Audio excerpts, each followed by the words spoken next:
The difficult relationship you have with your mother may not always feel overtly hostile. Sometimes it feels heavy, or you may leave interactions feeling guilty, responsible, obligated, exhausted. And over time, the lines can feel blurred between genuine connection with your mother and connection that's being maintained through guilt, pressure, obligation, or manipulation. Manipulation within family systems is often not loud or super obvious. Disappointment, withdrawal, martyrdom, passive comments, shifts in tone of voice and body language, lack of accountability, shifting the responsibility of their emotions onto you, hurtful statements when you make independent choices, repeatedly reminding you of sacrifices they've made for you. And especially within mother child relationships, these dynamics can unfortunately become quite normalized. So normalized that many adults don't initially recognize just how much guilt has shaped that relationship. Because often this guilt becomes intertwined with feelings of love and connection. You may begin to associate closeness with emotional responsibility, with managing others' feelings, preventing disappointment, avoiding conflict, or staying emotionally available at all times. And when these patterns develop early, they can follow you into adulthood. You might notice that even small decisions can stir up internal guilt, a difference of opinion or values, saying no, not calling enough, making choices your mother wouldn't approve of, prioritizing your own needs. And intellectually, you probably understand that these are normal parts of being an adult. But emotionally, your body may still respond as though you're betraying your mother or as if you're doing something wrong. Many adults genuinely love their mothers.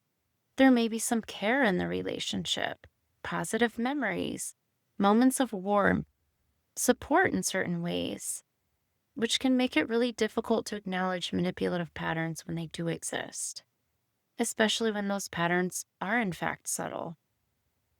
But that subtlety doesn't minimize the impact. And recognizing those patterns doesn't automatically mean that you can't stand your mother or that you need to completely disconnect from her if that's not your choice. This conversation today isn't about labeling anyone as entirely good or entirely bad. It's about noticing the dynamics that have shaped you.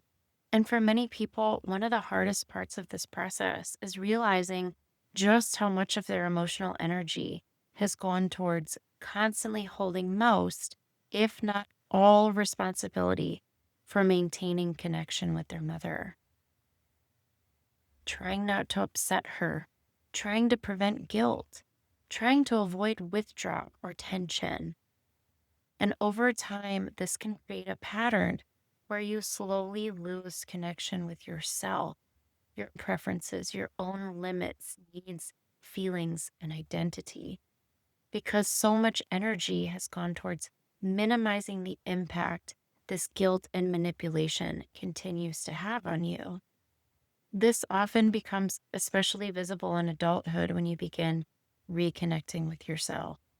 Things like feeling anxious before talking to your mother, or feeling guilty every time you care for yourself, or over explaining your choices, feeling emotionally responsible for other people's reactions, or struggling to differentiate genuine care from obligation. And those realizations can bring up complicated grief. Many people were never taught that love and guilt are not the same thing, that closeness does not require self-abandonment, that you are allowed to remain connected to somebody else while also honoring your own emotional needs and reality.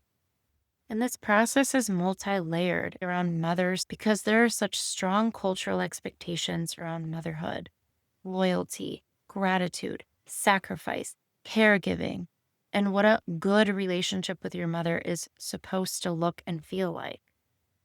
So when your experience feels complicated, it's common to immediately minimize the impact that this experience has had on you. However, this minimization moves you away from your authentic truth. And this process isn't about forcing yourself to feel anger or blame or distance or sadness or anything else that doesn't authentically align with what you're feeling. It's about connecting with enough safety within yourself and your immediate surroundings to notice what the relationship authentically feels like for you. Not what you think it should feel like, or not what others tell you it should feel like, but what your actual lived experience truly is. And for many people, that awareness is the beginning of reconnecting with themselves more fully, more honestly, more authentically. If it feels safe to do so, I invite you to gently reflect on your own authentic experience with your mother. As always, take good care of yourself. You're so worth it.